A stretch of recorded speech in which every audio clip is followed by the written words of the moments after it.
जय हिंद साथियों, SSC MTS English and comprehensions की क्वेश्चंस लेके आपके सामने फिर से आ चुका हूँ। इंग्लिश कठिन नहीं, आपके लिए मार्क्स लाने की मशीन साबित हो सकती है अगर आप लोग इसे अच्छे से प्रिपेयर करें, क्योंकि ये बहुत ज़्यादा आसान सब्जेक्ट है। तो इसके लिए आप चैनल को सब्सक्राइब जरूर कर लीजिए। चलिए आते हैं प्रश्न पर। पहला प्रश्न है, select the most appropriate synonym of the given word. इस वर्ड का समानार्थी शब्द आपको बताना है। तो वर्ड है डिमिनिश। डिमिनिश का अर्थ हो गया कम करना, ठीक है। डिम वर्ड हम लोगों ने सुना हुआ है, इसे हम लोग लाइट के यूज करते हैं, डिम लाइट्स। तो ये इसी तरह का वर्ड है, तो उसमें रिलेटेड वर्ड देखना है, ठीक है, सिनोनिम पूछा जा रहा है, ठीक है। देखिए डिमोट, प्रमोट, डिमोट। तो डिमोट और प्रमोट ये दोनों एक दूसरे का विपरीतार्थक शब्द है, एंटोनिम है। तो यहाँ पर डिमोट का मतलब हो जाएगा पद से नीचे गिराना, ठीक है। ये तो आपका ऑप्शन गलत हो गया। डेलीगेट का मतलब हो गया नीचे स्थानांतरित करना, यानी कि इससे रिलेटेड वर्ड है, डिमोट से रिलेटेड वर्ड है रेलीगेट। प्रिवेंट का मतलब हो जाता है रोकना। तो ये तीनों तो है नहीं, आपका सही आंसर है वीकेंड, कमजोर करना नीचे या फिर कम करना। तो आपका सही आंसर है ऑप्शन 4 वीकेंड, ठीक है। अगला प्रश्न देखते हैं। Select the option that can be used as a one word substitute for the given group of words. यहाँ पर वन वर्ड सब्स्टिट्यूट देना है, यानी कि अनेक शब्दों के एक शब्द। यहाँ पर वर्ड दिया हुआ है, ग्रुप ऑफ वर्ड्स है, अ पर्सन हु लव्स और कलेक्ट्स बुक्स। पर्सन जिसे बुक्स पसंद है या कलेक्ट करना पसंद है, तो उस पर्सन को क्या कहते हैं? उस पर्सन को बिब्लियोफाइल कहते हैं। ऑप्शन 4 सही आंसर है। अगला प्रश्न है, the following sentence has been divided into 4 parts, identify the part that contains an error.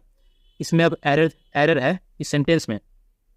We are living here since the summer of last year, ठीक है।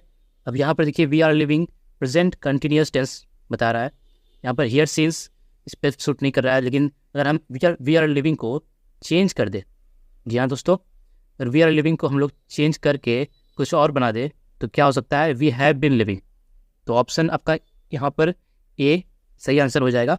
वी हैव बीन लिविंग अगर होता तो ये बिल्कुल करेक्ट सेंटेंस हो जाता, ठीक है। अगला प्रश्न देखते हैं। Select the most appropriate option to fill in the blank. Suresh has been learning Tamil for dash 2 months। यहाँ से स्टार्ट है sentence, Suresh has been learning Tamil dash 2 months। क्योंकि ये टाइम निश्चित नहीं है, एग्जैक्ट टाइमिंग नहीं बता रहा है, तो इसमें हम सिंस यूज़ नहीं करेंगे, इसमें हम 4 यूज़ करते हैं, यानी ऑप्शन 4 2 months सही आंसर हो जाएगा। Suresh has been learning Tamil for 2 months। अगला प्रश्न देखते हैं साथियों। Select the most appropriate meaning of the underlined item in the given sentence. Reena's house is at a stone's throw from the school. यहाँ पर आइटम दिया हुआ है अ स्टोन्स थ्रो। तो अगर हम इस पूरे सेंटेंस को समझने की कोशिश करें, मतलब इजी फॉर्म में, नॉर्मल फॉर्म में, तो इसका मतलब क्या हो रहा है? रीना का घर स्कूल से पत्थर फेंकने जितना दूर है। रीना का घर स्कूल से कितना दूर है? पत्थर फेंकने जितना दूर है। उसका कितना दूर हो सकता है? मतलब बहुत ही नज़दीक होगा। पत्थर फेंकने जितना दूर, बहुत ही नज़दीक। तो इसका सही आंसर क्या हो जाएगा? A very short distance, option 3 a very short distance. अगला प्रश्न देखते हैं। Select the incorrectly spelled word. अब इसमें इनकरेक्ट वर्ड क्या आपको लग रहा है? देखिए रेस्लर सही है, ये अकम्पनीमेंट गलत है, डिबेटेबल सही है, डिस्क्रिपेंसी सही है। तो ऑप्शन बी आपका सही आंसर हो गया। ऑप्शन 2 अकम्पनीमेंट गलत वर्ड है। सेंटेंस मतलब ऑप्शन सही है, ठीक है। अगला प्रश्न देखते हैं। Select the most appropriate option to substitute the underlined segment in the given sentence. Mohan unknowingly altered salt instead of sugar to the dessert, making it taste terrible। इस सेंटेंस को अगर हम लोग समझने की कोशिश करें, तो नॉर्मली हम लोग क्या से ट्रांसलेट करेंगे?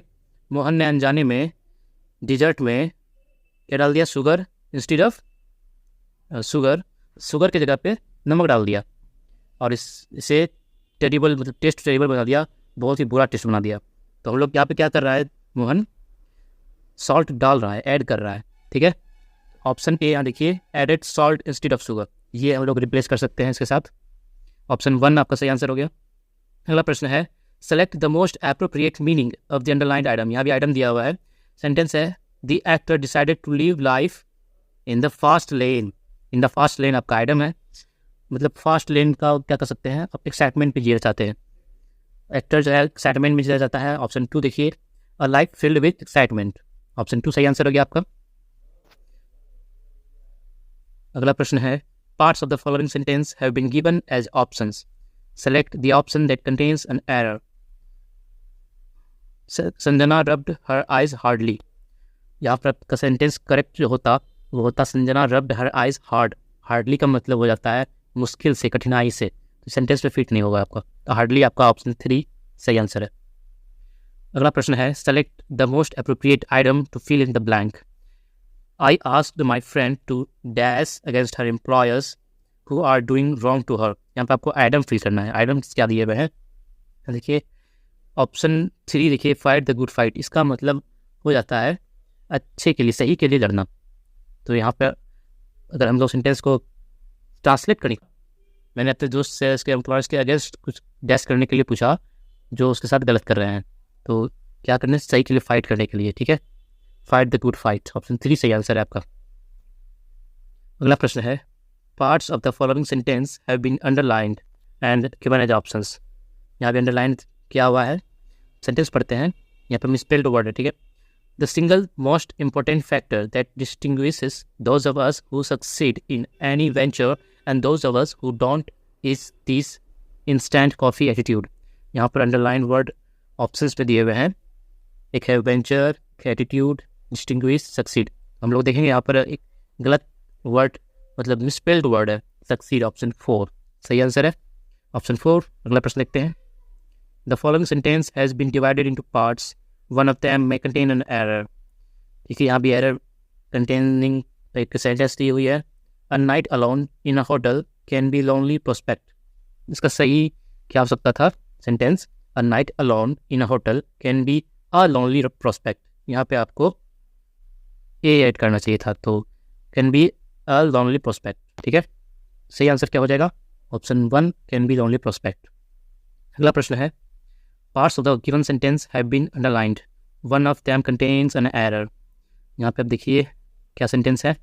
The new restaurant on Main Street is cheap than the old one. हम लोग अब कंपेयर कर रहे हैं, चीपर होना चाहिए, चीप देन लिखा हुआ है, तो यहाँ पे क्या होना चाहिए, चीपर देन। तो सही आंसर क्या हो जाएगा, ऑप्शन 4 इज चीपर देन, ठीक है। अगला प्रश्न देखते हैं। अगला प्रश्न है Parts of the following sentence have been underlined and given as options. Select the option that contains an error.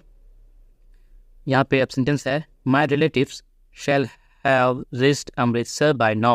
यहाँ पे देखिए My relatives प्लूरल है, इसके साथ shall यूज़ नहीं कर सकते, will यूज़ करना चाहिए। सही आंसर हो जाएगा आपका 3 shall, ठीक है। अगला प्रश्न देखते हैं। Select the option that can be used as a one word substitute for the given group of words. Group of bees, अनेक शब्दों के एक शब्द बताना है, ग्रुप ऑफ बीज है। इसका सही आंसर है स्वाम। वीडियो को जरूर लाइक कीजिए अगर ये क्वेश्चन आंसर अच्छे लग रहे हो। चलिए अगला प्रश्न देखते हैं। Select the most appropriate antonym of the given word. इसका उल्टा शब्द बताना है। क्रूड हम लोगों ने सुना होगा, हम लोगों ने सुन रखा है क्रूड ऑयल, रिफाइंड ऑयल, ठीक है। क्रूड ऑयल से हम लोग रिफाइंड करके बनाते हैं रिफाइंड ऑयल। तो यहाँ पर सीधा आप लोग सीधा टिक मारिए ऑप्शन 2 को, रिफाइंड, ठीक है। रिफाइंड सही आंसर आपका। अगला प्रश्न है Select the most appropriate option to fill in the blank. Blank fill करना है। Can you quote any dash in your favor? ठीक है, अब हम लोग जैसे कोर्ट है, एक कोर्ट की बात कर रहे हैं, COURT। तो वहाँ पे क्या होता है, किसी केस को लेकर हम लोग किसी केस को कोट करते हैं, किसी केस को रेफर करते हैं, ठीक है। तो उसके लिए हम लोग प्रेसिडेंट को रेफर करते हैं। यहाँ पे हम लोग आंसर को किसी रेफर नहीं करते हैं, ना समरी ना लाइन्स। एक प्रेसिडेंट होता है, एक प्रसंग होता है, प्रेसिडेंट का हिंदी प्रसंग होता है, ठीक है। तो हम लोग का आंसर हो गया 4 प्रेसिडेंट। अगला प्रश्न है select the incorrectly spelled verb. अब यहाँ पे इनकरेक्ट क्या है, इंश्योरेंस सही है, असेसिन गलत है, मिस्चीवियस सही है, इनएक्सप्रेसिबल सही है। असेसिन का स्पेलिंग क्या होना चाहिए था दोस्तों, आप कमेंट में ज़रूर बताइए। तो आपका ऑप्शन 2 सही आंसर है। अगला प्रश्न है select the most appropriate meaning of the underlined segment in the given sentence. Buying a new car can cost N arm and a leg. तो उसमें आपका अंडरलाइन सेगमेंट यहाँ पे छूट चुका है, बट यहाँ पे क्या होगा, cost N arm and a leg, ये आपका अंडरलाइन सेगमेंट है। Buying a new car can cost N arm and a leg. हम लोग बात करते हैं आपस में से आईफोन के लिए किडनी बेचना पड़ जाएगा, तो क्या हो गया, आईफोन के लिए कॉस्ट आपको किडनी, ठीक है, कैन कॉस्ट किडनी। उसी तरह buying a new car can cost N arm and a leg, यानी कि नए कार खरीदने के लिए आपको हाथ पैर बेचने पड़ेंगे, तो क्या हो गया, कार बहुत एक्सपेंसिव हो गया, बहुत ही महंगी है, एक्सपेंसिव है। ऑप्शन 4 सही आंसर है, बी एक्सपेंसिव। अगला प्रश्न है, select the most appropriate synonym of the given word insist. Insist, resist, ये दोनों सेम, दोनों एक दूसरे के उल्टा शब्द है। और इंसिस्ट और परसिस्ट दोनों सेम वर्ड है, ठीक है। इंसिस्ट और परसिस्ट ऑप्शन 1 आपका सही आंसर है, ठीक है। और देखते हैं इन सब का मीनिंग क्या क्या है, ठीक है। रेसिस्ट का मतलब हो गया आपका विरोध करना, ठीक। रेसिस्ट मतलब विरोध करना। हिस्ट होता है डकैती, मनी हिस्ट आपने सुना होगा, डकैती। असिस्ट मतलब सहायता करना, ठीक। परसिस्ट का मतलब होता है दृढ़ रहना, डटे रहना। इंसिस्ट का भी मतलब हो गया मतलब किसी चीज़ के बारे में फोर्सफुली डिमांड करना, कुछ मांगना फोर्सफुली, मतलब अपने बात पर अडिग रह के डिमांड कर रहा है, तो उससे रिलेटेड है आपका परसिस्ट। इंसिस्ट परसिस्ट दोनों एक दूसरे का मान सकते हैं सिनोनिम है। इंसिस्ट का सिनोनिम परसिस्ट है, आपका ऑप्शन 1 सही आंसर है। अगला प्रश्न में आप लोग देखिए कॉम्प्रिहेंशन है। कॉम्प्रिहेंशन के लिए सबसे पहले आप आ जाइए क्वेश्चन पर, जिसमें आपको ऑप्शंस मिल जाएंगे। दिया हुआ है options, B argues, have argue, argues, argue. Sentence देखिए, सेंटेंस में आपको पूरा आइडिया मिल जाएगा इसमें क्या फिट होना चाहिए। There are several reasons, there are, यहाँ सेंटेंस स्टार्ट है, there are several reasons why people might dash that homework is an unnecessary burden on children. यहाँ पे आप लोग फिल करके देखिए, argue, might argue that homework is an unnecessary burden on children. देखिए यहाँ पे ऑप्शंस दिए हुए थे, अगर आप लोग सभी ऑप्शंस को एक एक करके ट्राई करेंगे तो आपको सबसे फिट जो ऑप्शन मिलेगा वो है आर्ग्यू। तो आप लोग आर्ग्यू पे टिक मारिए, सही आंसर है। अगला प्रश्न है, इसमें ऑप्शंस दिए हुए हैं, will, does, has, do, does, do. तो इसके लिए देखते हैं क्या सेंटेंस दिया हुआ है। सेंटेंस आपको क्या दिया हुआ है, सेंटेंस है, firstly there is evidence to support the idea that homework what मतलब dash nothing to improve educational outcomes, ठीक है। इसमें क्या फिट हो सकता है, हम लोग इसको देखेंगे एक एक सेंटेंस, एक एक ऑप्शन को फिल करके। हम लोग को आइडिया नहीं मिल रहा है किसी चीज़ का, किसी ऑप्शन का, ठीक है।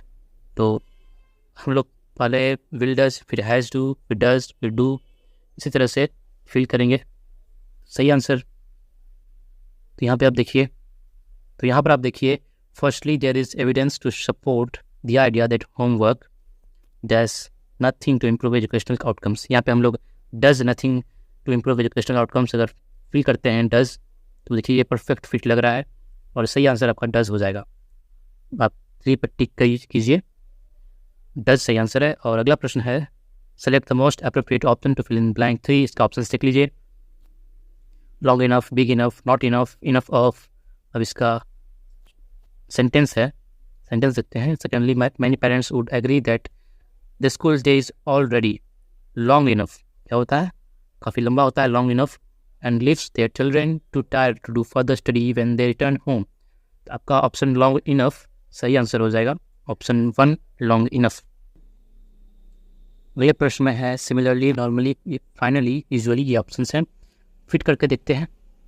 फिट करने के लिए, dash it is recognize that play time just is just as dash. जिसमें इस सेंटेंस को फिल करने में 5 भी आ रहा है, तो 5 भी हम लोग देख लेते हैं साथ में ही। 5 में है सून, बेनिफिशियल, बैड, कॉन्फिडेंशियल, ठीक है। तो उसमें फिल करके देखते हैं, फिल करते हैं। Finally it is recognized that play time is just as beneficial as study time from the perspective of brain development.